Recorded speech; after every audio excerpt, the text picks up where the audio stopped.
Okay, thanks, Bob. Until I knock out that next room, I'll call you about that. But I'm gonna take a couple weeks break and then I'm gonna do that. Yeah. Okay. Thanks, Bob. Yeah. So are we on? Did you put it through the thing yet? Yeah, I think it's working. Oh. So then you have what are you streaming it out to? Not what's that thing called? Twitch? Right now, I'm just recording it just to see how it works. So you would just transmit a recording, or you I would don't do know. live? I was talking to Tom about things like the Twitch. ups and downs of Twitch. There's like a lot of user interaction that I'm not sure that I want to deal with. I think that's one of the main things of Twitch. Yeah. So Because you what? can like write to him and tell him you've watched it, right? You can tell him Yeah, I stuff watch his to, stuff all the time. yeah. It's really funny. It's kind of incredible, actually. He has this It's huge like what he's French been doing following. for decades. Well, it's like he's at the peak of his career, and in the majority, well, not the majority, but a lot of his watchers are French. And when Why, you, Frank? I don't know, somehow it just kind of like went through the network, and that's what We're caught on. worked. But if you look at his stuff, like it's silly, and part of it, he'll like, with Twitch, you can like gather like viewing points basically if you've been viewing it for a certain amount of time, or if you're a subscriber, or these different like levels of participation with Hmm. monetized units. You can redeem things, and one of them is you can redeem a poem, and he has like different animated interfaces where he's like writing a poem, and he just like free association writes poems, and then he's like doing all these animations, and they have little mouths. It actually seems really French when you think about it. I have never seen the poems. I'll check it out. Yeah, it's good. So this is a test, so you can't see what it looks like, but you can watch the video later. Wait, so it's up on a. I'm just recording it. With OBS, you can just hit record, and it'll record all the different streams and layers. So it's like And do you set have? up. So like you're there, and I'm here, and then there's like stuff and names on the bottom. So you added graphics. Yeah, it's easy. You can make little PNG transparencies with Photoshop. It's good. So what are you writing? Just like a simple treatment for an idea I got today. Here's your opportunity to talk about it. Um, it's dangerous to talk about things that are new. Also, Mhm. who's going to see this? Well, right now it's just you and me. I was gonna post it on YouTube later on the Rustle VV channel. Okay. Um, it's actually a movie idea. I haven't had a idea in a long time, so Mhm. it's weird. Um, It's so funny to be so protective, meaning like you'll ruin the idea or that somebody's gonna steal it. oh, I don't think anybody will steal it. I think that if you sometimes like ideas are, I guess it's good to think of it like seeds, like think of it like gardening. Like the seed has a store of carbohydrates or whatever in it, like some energy, and you want to make sure that you so there's inside the germ of the idea is like a little kernel of excitement, and you don't want to release that out before it has the ability to really take root and become I got you. more. In my So experience, if you talk too, you can talk a little bit about an idea, but if you get into too much specifics mhm. um, It in a burns it. The performative sun way burns it. early on, it kind of takes the energy out of it. It deflates it. I got you. So then here's the question: what's the soil that the seed is in? Um, like currently right now, you try to just get it onto a like a document or something that you can then kind of like take a look at it and start to react off it and grow it. At a Mhm. certain point, you can obviously show people, but you want to just make sure that you get it all out first. It's just like a delicate little thing at the beginning. Right. So the soil is writing it, like seeing the language happen. Yeah, writing it and putting it in a place where you can see it more clearly. You know what I mean? Like it's not Mm-hmm. just in a reactive, instinctual. Like, because generally ideas, that's like also a really weird thing. Like, why a brain? Like, why do you come up with ideas? Especially like it's not ideas for like ideas for creative projects are not that practical of ideas. You know what I mean? In No. terms of like, I'm not coming up with like a more efficient grain elevator or some type of. I didn't have a vision of like a renewable energy. It's just like a very specific. You see a situation and some Yeah. images. It just comes to you and you don't know why. They wouldn't. I haven't had one in a while, so it's like you can't truly cannot control it. So am I interrupting? No, not really. No, it doesn't go anywhere. Like it just sits there. It's just in your head. It's Yeah. not a. It. The good ones stick around, I guess, or they keep. They have Yeah, a. appearing. I don't know what the word is. Like a persistence. They. Yeah. They're It like must this. relate. It must have some relationship to like your own. Well, obviously, like I think we've talked about this before. Like in terms of narrative and what's so like character. What's so fascinating is that like there's just all just different aspects of your own consciousness. So Mm-hmm. if an idea, and at least for me, if a story idea or situations keep in quiet moments, they just keep reappearing, it must have some resonance with something I'm going through, and it just may not be so direct that I could pick it out. Yeah. But I don't know I mean, that's this. That's an idea behind like dream interpretation as well. That what's the idea. you can't dream. I mean, it's some people would find it sad because they think their dreams are predictive of like future events.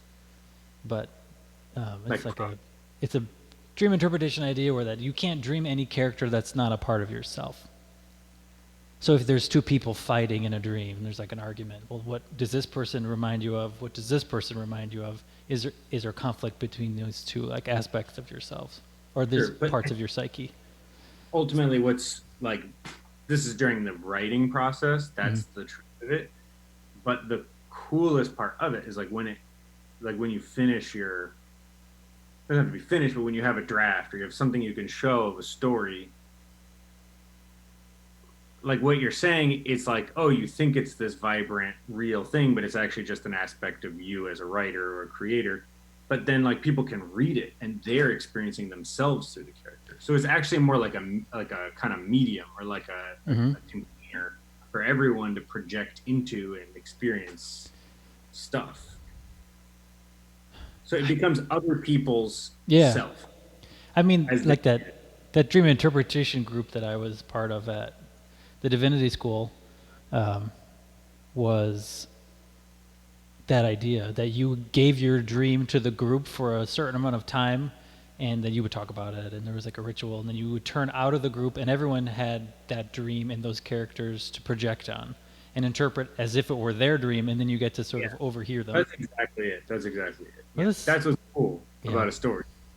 It becomes like a collective, like public property, I think human property. that mm, I mean that's not the first thing in my mind when I watch a movie or a TV show. I think there's a sense that they're like just consuming a story or something that's like upsetting or people like really like upsetting stories or a funny story. It's kind of the same idea. Does that make Well, sense? they cut with the like suspension of disbelief, like you when you're watching a movie in particular, but I think even when you're books maybe just aren't necessarily as often visceral in the way that movies are Mm-hmm. in terms of what they explore, but you physically start to feel like sympathetic feelings. Like you could almost even like a character you've aligned yourself with feels like gets a cut or something like that. Like you could almost feel the pain.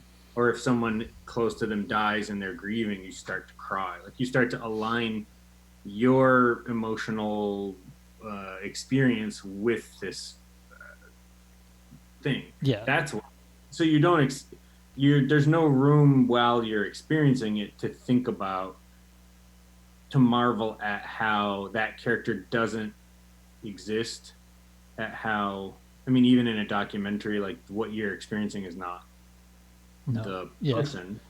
You're experiencing like the abstraction of a person. And that's, you don't, there's just no time to marvel in it or you wouldn't feel it. It wouldn't be marvelous. Hmm.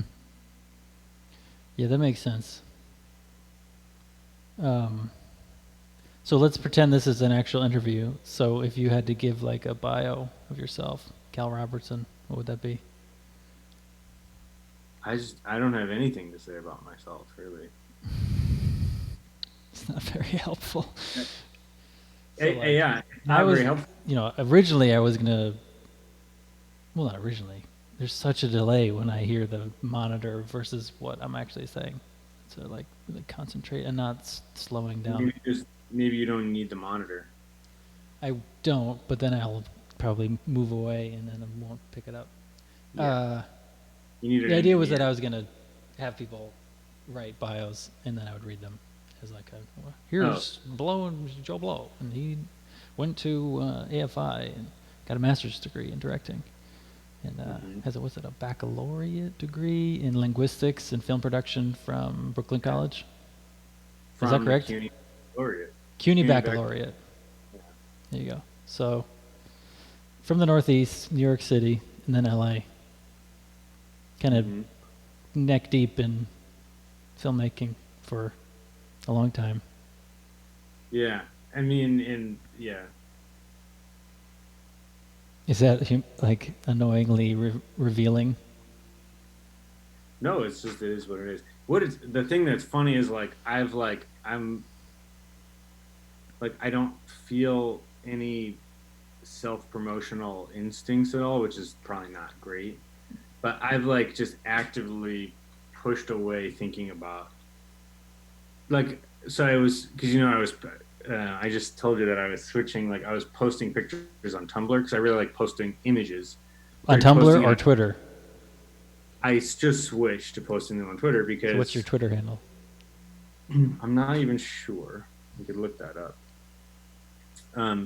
But all of the Twitter, like my previous Twitter pile, is this like self promotional garbage where Let's it's switch. like, It's like playing the game. You were doing it for which movie were you doing it for? it was, I think there's probably, if you go back, there's probably a couple different things in there, but it's just like reposting a variety article or where retweeting a variety article, like pictures on set, like trying to like it's like Yeah, this manufactured thing where you're like preening and like showing off how busy and awesome you are. people And love that. I mean, Maddie and I just finished watching that Amazon special about fashion with Heidi Klum and Tim Gunn. mm, That's mm, everybody's world. It's so normal for them. I've had the same idea. Like when I lived in New York, I didn't promote myself at all. I mean, I played shows once in a while, but mm, I actively rejected it, and I feel I have mixed feelings about it. When on a good day, I think that was the right thing to do.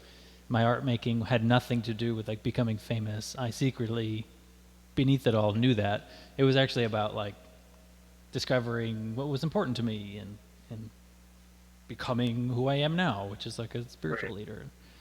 And hey, baby. Oh, Baby, yeah, baby on board. uh, but Yeah, I just don't have that. I mean, I certainly think that if you want to succeed, that's what you have to do. Because that's also yeah. just the lingua franca of like the social media Mm-hmm. currency, and it's very quantifiable too. Like you can literally quantify it, and you can do it in a fraudulent way too. You can literally buy like bot likes and bot views and stuff like that. Hmm. So Yeah, that's the thing. Whenever I post anything on SoundCloud, it immediately gets reposted and like followed by like several robot profiles. and then it's like a promotion. So like you can get 100 plays, you can get 100 followers if you pay us $10.99. Yeah, I mean, ultimately, I sometimes think that the goal of it is the feeling of looking at your post or your song and seeing the play number and that kind of gratification and feeling of self-importance and feeling like you matter. Like that's like what people really want is they want that. They want to feel that. Mm-hmm. I mean, if you ask someone who's good at it, they'd say it's like it's helping me achieve. I mean, in my head, there's a character in my head. It's helping me achieve my goal, right? Like I love to make, I don't know, shoes, and Mm-hmm. social media helps me make shoes better. It helps me grow my brand, helps people understand what the brand is more. Well, if you're looking for sales, I think it's probably pretty good. Maybe that's the sticky wicket, is that if you're not looking for sales, then it creates this identity crisis because you're using it. Sorry, Josh. Hey, no, it's not. It's fine. It's good. It's good. Wait, you can ask. What is your? Can you keep an eye on Oh her? yeah, of course. Because you know almost go like Yeah, that's fine. Um, It's when you don't use it for sales-based promotion, it kind of feels like you're plugging into the wrong outlet. You're saying. I totally get like I've been thinking also about like trying to like market veggies and stuff like that. I have no problem. Like it just doesn't.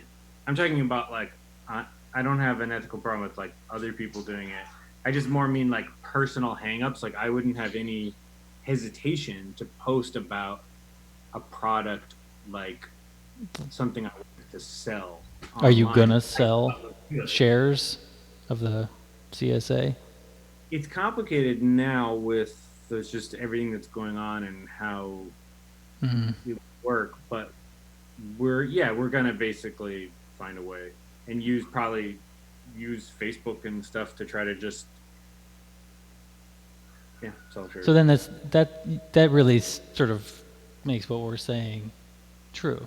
That if it's Yeah, about take pictures of it, post a bunch of pictures, take pictures in the garden, working in the garden, post it fairly often so it looks like you're busy and really cool. That makes sense to me. well, it's just a reflection of reality. It's easy. You are working in the garden. It's like integrates itself. Hmm.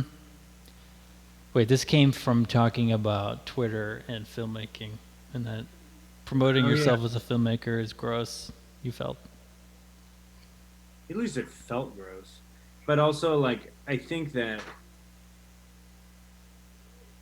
think with filmmaking you have there's like a culture of trying to it's like you want to be as confident as possible and it's almost like creating a Hey, bud. you you don't want your belief in yourself. Yes. Oh, thank you. Okay.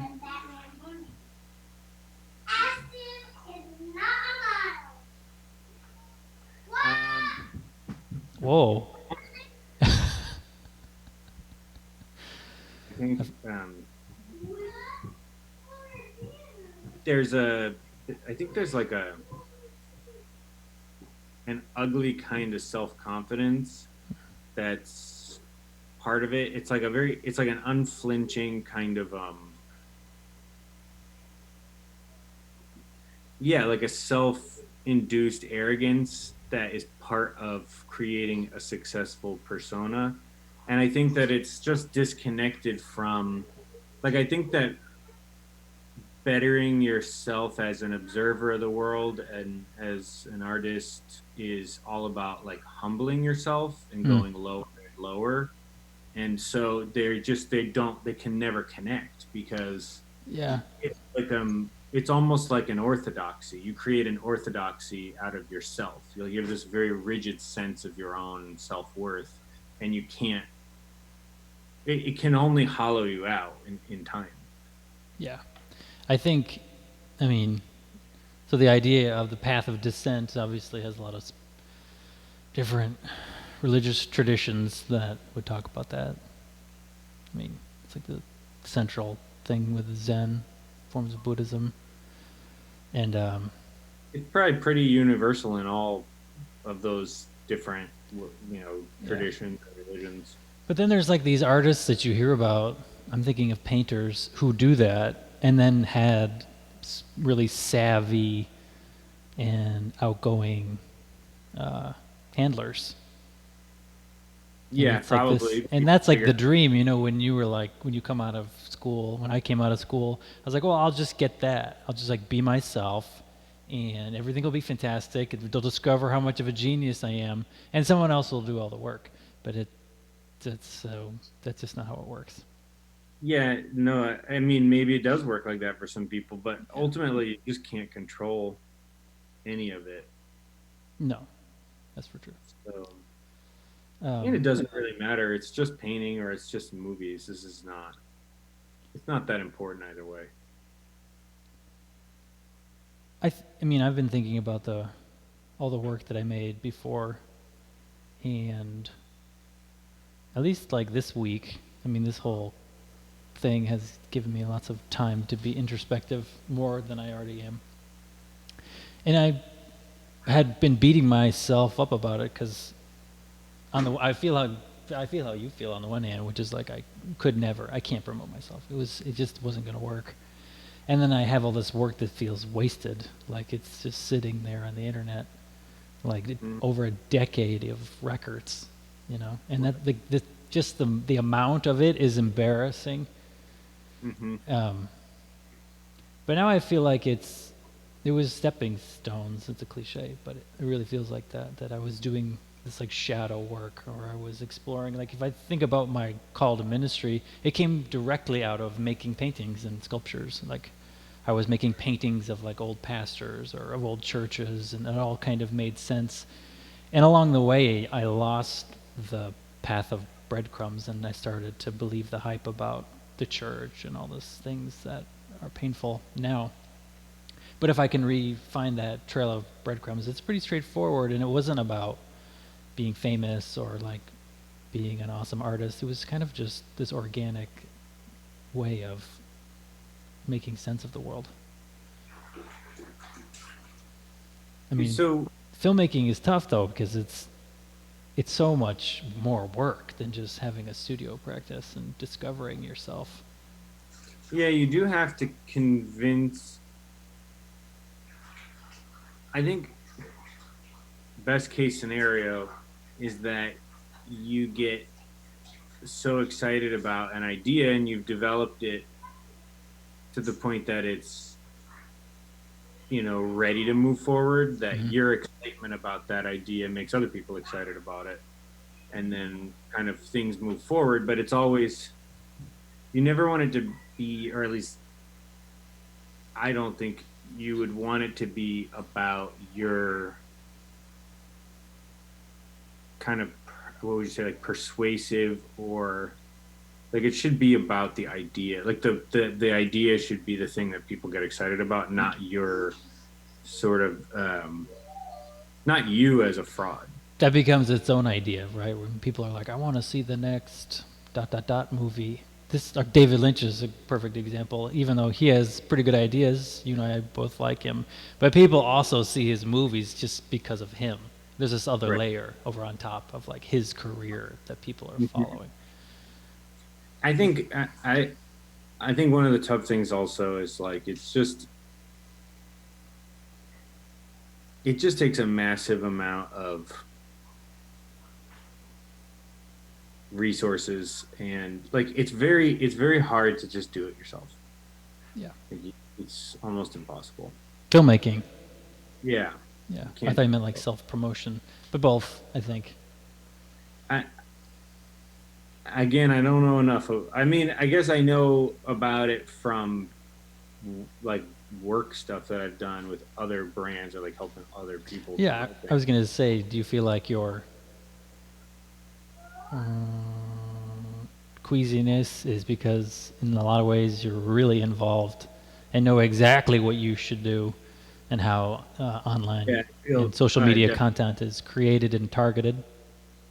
Yeah, and how just yeah, that's a huge Right. part of it. So I know you did stuff for Bon Appetit, Yeah. Fatherly. Is there any other brands that you did stuff for? So I mean, I've done stuff with lots of different brands. Um, Fatherly was like an agency, or it's kind of a publication, but it was more like a It's not a brand. it's a brand. It is an editorial brand, but not really. Hmm. Like that was I don't know how much I should say, but it's more like a yeah, it's more like an ad agency that So you're has like a front page as a magazine, but it's all paid right. content. So if if you pulled somebody off the street, you would seemingly know more about social media self promotion and targeting than the average bear.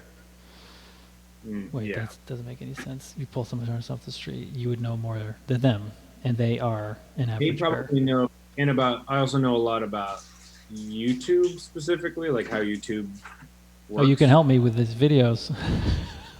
Yeah, I could, Oh my but god, I gotta turn this monitor off. Keep talking. You can talk. yeah, I think I don't keep up with it in the sense that like I don't follow anything or look at it or use it personally. Right. Oh, So it's so much better. the average person on the street, like you're saying, probably knows more about how it fits into their life than I do, how it fits into people's lives. Yeah, but I But just I mean know from the about perspective. Oh, it's so much easier to talk. Oh, that's great. But from the perspective of like, if you wanted to inside. do it for yourself, you would know exactly what to do.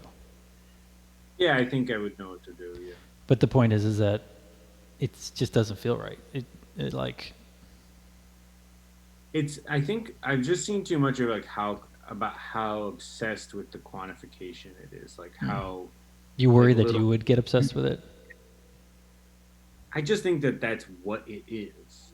It's Mhm. almost like a video game where you're like accruing points, But with the influence. garden, you're accruing points, or with the garden CSA project, you're accruing points for like a good thing, which is to sell vegetables. And so somehow, like then it fits. We mean we're circling back, but then Yeah, it's I okay. also like want to sell it because if you don't sell it, I don't. I just have to find buyers for it. Well, the deep question then is like, what? Okay, I'm going to ask a deep question now that I can actually talk right without hearing my voice and with a delay. Um, so why don't you like you believe in the garden? It's okay to sell the garden because it's like that's what you do to vegetables. Like, so what about the films and like filmmaking? What about that's like hard to believe in, or Yeah, I hear what you're saying. I definitely that's I wonder about that all the time. hmm, I think also it just for me it's just too delicate of a thing. I don't know. It just doesn't hold up to that kind well, of that's again circling back. It's like the seed thing. You sort of like seems like you would be worried that by shining such a light on it and turning into like the we're talking about promotion like it's really a bad thing. Really, it is you make something and then you want to share it. It's like this very elaborate strategic way of sharing something. So I the would do the sharing part, same thing with a movie, like yeah, a finished movie. I don't have any problem. Again, like personal hesitations or like the feeling of anxiety. I don't have any problem if there's a film I made that I wanted people to see. I'd be all over like blasting it out and trying to like reach out, to people on social media and get it to people. hmm. That's I think that's a good thing. But So it's just like as the filmmaker, like the process, like behind the scenes. I ate oatmeal for breakfast today.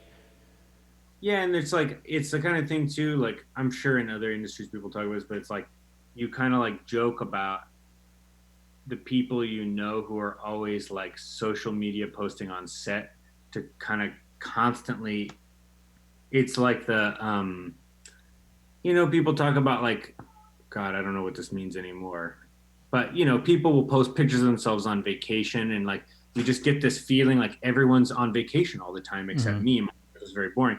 It's like you there's the same experience happens in the film industry where people are like constantly taking pictures of themselves on set or like writing inspirational Mm-hmm. quotes. It's just like all about how badass and busy and awesome you are, and it's just funny. I don't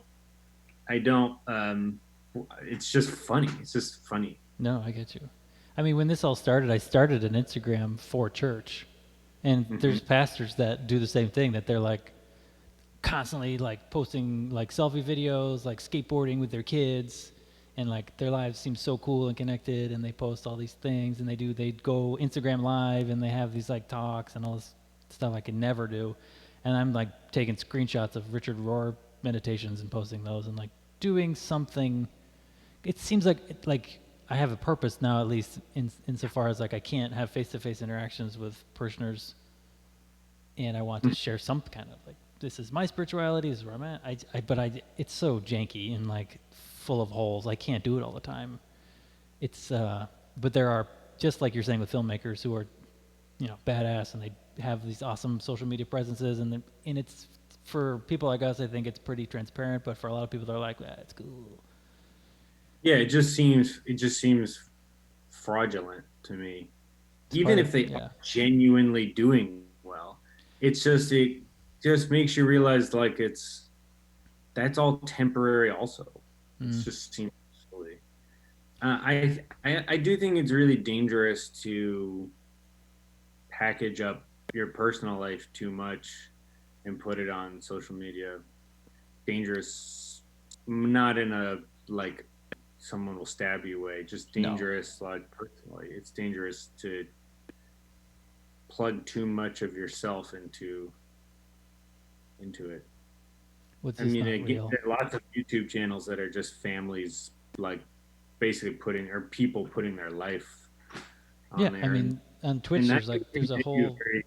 there's a whole channel called like what is it, like Real Chat or Real Chat in real life, just chatting. It's just people who are like they're just streaming constantly, just like them. Yeah, people will just like put a laptop in their backpack and walk around and just stream their whole life, their interactions with people. They'll go to the store. It's really weird. And, I mean, it makes more sense now that we're all sort of forced to be separate. It seems like this, I don't know, like emergency connection valve. Like, well, I can't be connected in this sort of old way, so let's use these new ways. It somehow seems less gross to me, which like made me take, from a professional standpoint, like sharing Richard Rohr quotes on a professional Instagram. I yeah, get that. I would think there's lots that you could do. I would think there's lots you could do like this. Yeah, but this is I mean, weird. gathering with people is better. I like that, but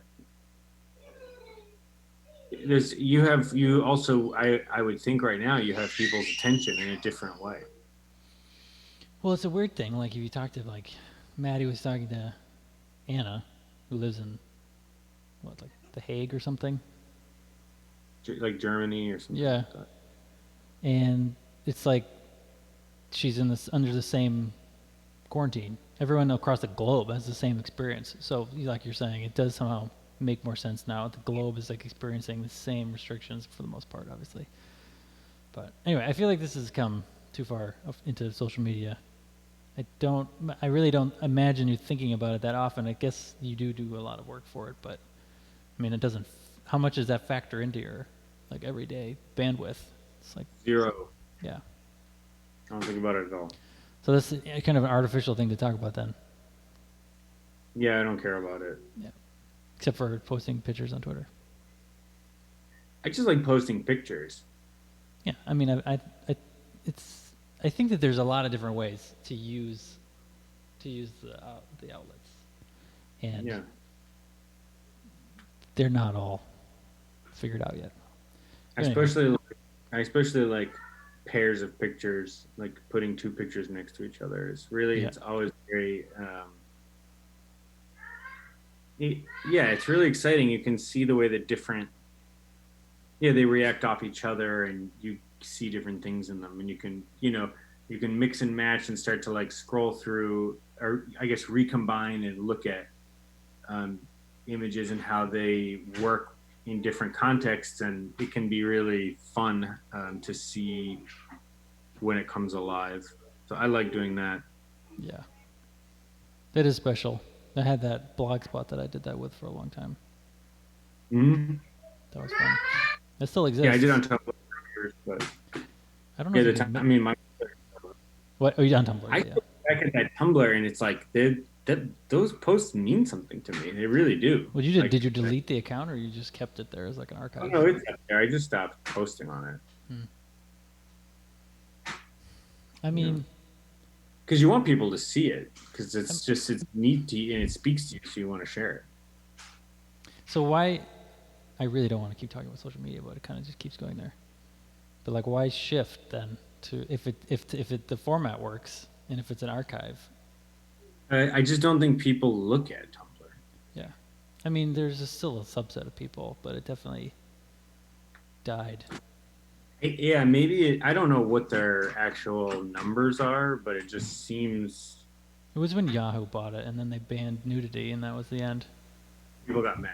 Yeah, Yeah, well, everybody left. People felt persecuted. It was this whole thing. and I don't know where they went. But They just went out into the social media sphere.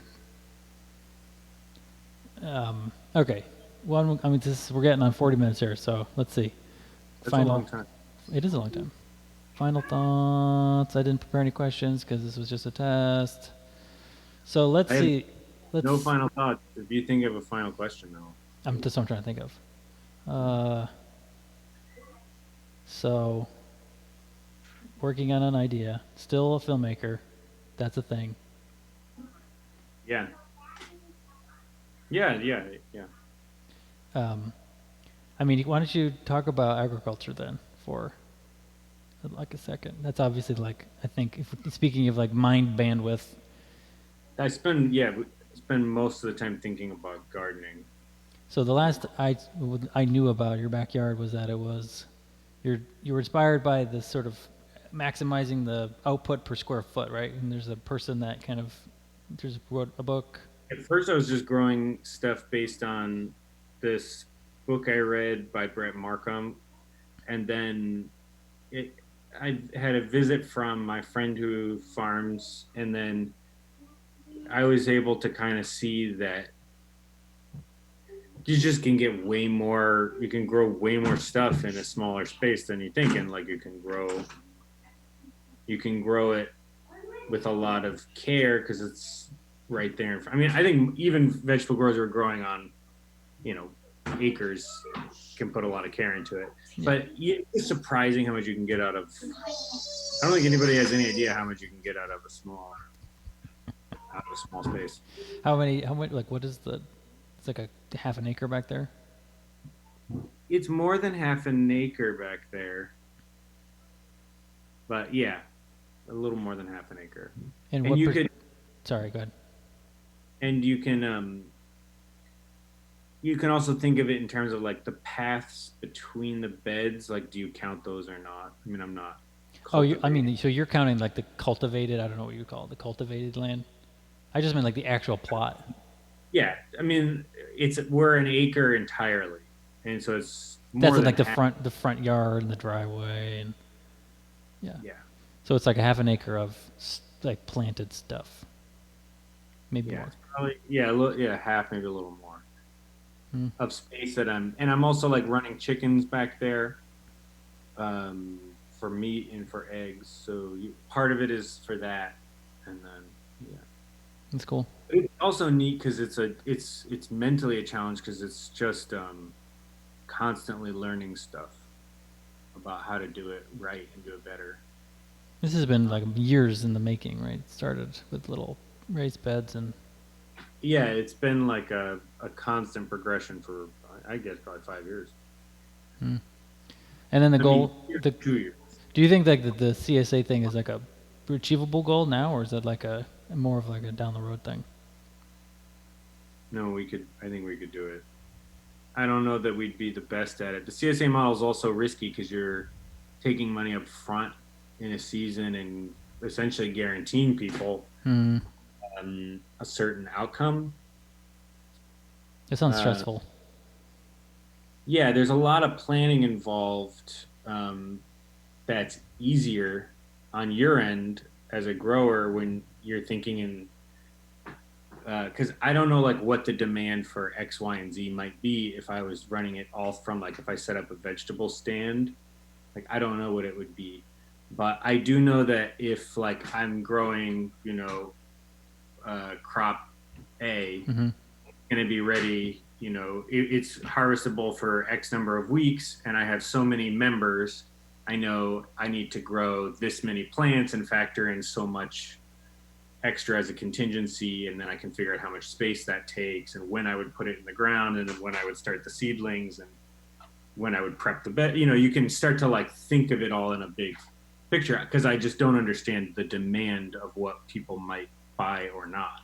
So what we're thinking of doing, since we're not, we have more capacity than we have sales of the shares. So if we don't have enough of those, we're going to just basically make a fixed price box that would have a selection of whatever is fresh that harvested that day, or it would be like the day before that day. So we make like these boxes and then sell those boxes at a fixed price and do that every week, and then basically just put the call out online for who would want them and then drop them off. Hmm. And take the payment week by week instead of an upfront payment through the whole season. That makes That sense.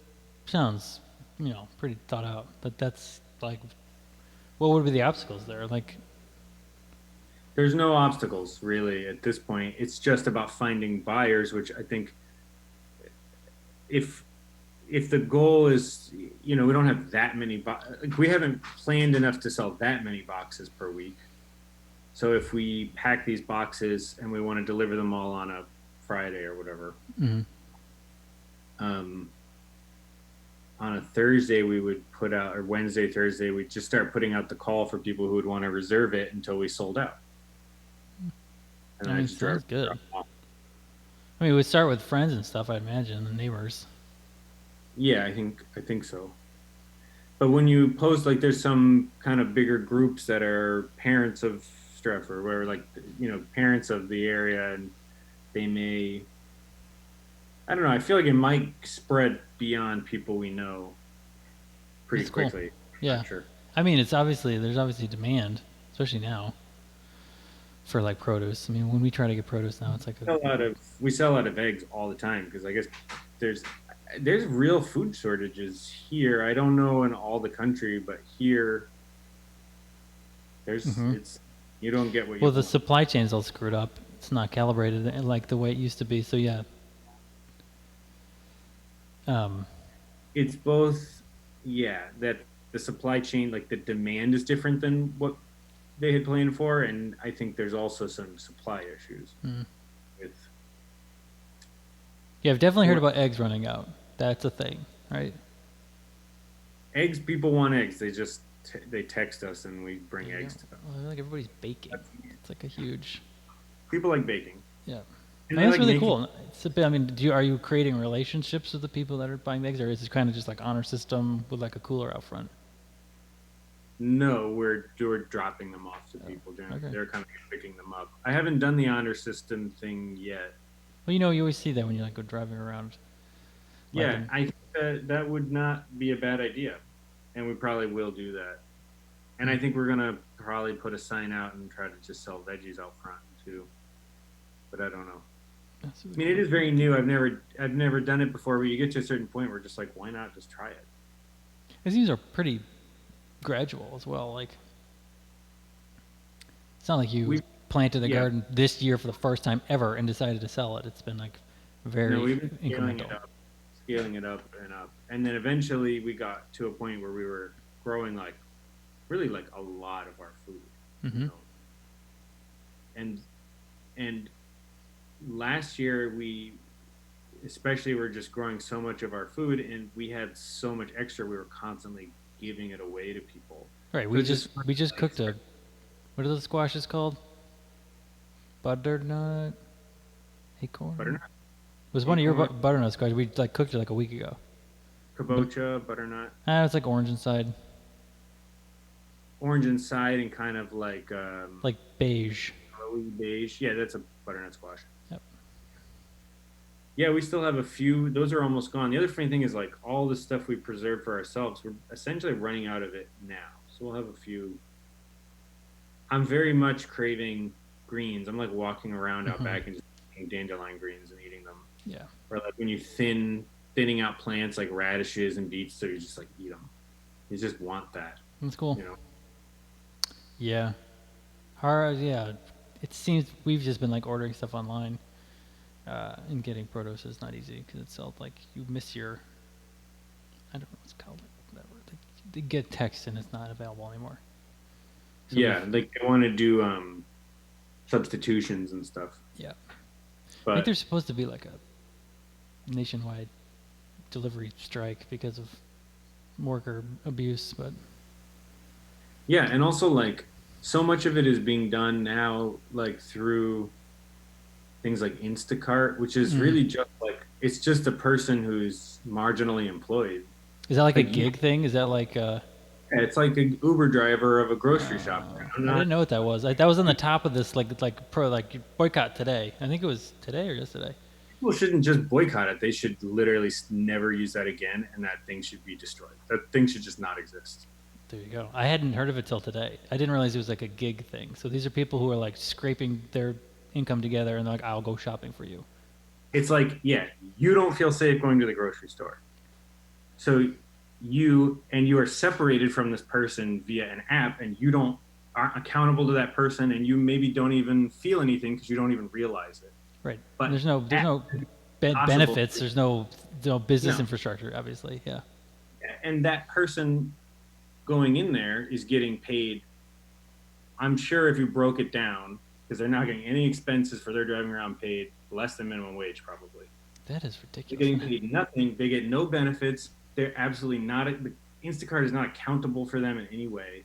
And it's just the destruction. Anyway, I don't want to rant about this. No, it's real. I mean, that's why there's. I mean, it's not, but it ramps all the way up to Amazon warehouse employees. I mean, there was like we don't get into it, but the point is that it's clearly a very stratified culture. I feel like in like not so distant future, you're gonna have like antibody Instacart, where like we have 100% certified antibody COVID people who've recovered, who are going to be the go-between for you. These kinds of things.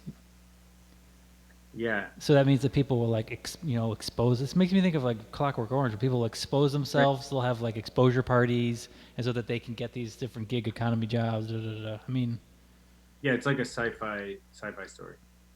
Yeah, gross. But anyway, this was good. Mm-hmm. I don't have a plan because it was not supposed to be a 45-minute interview. So cut it down.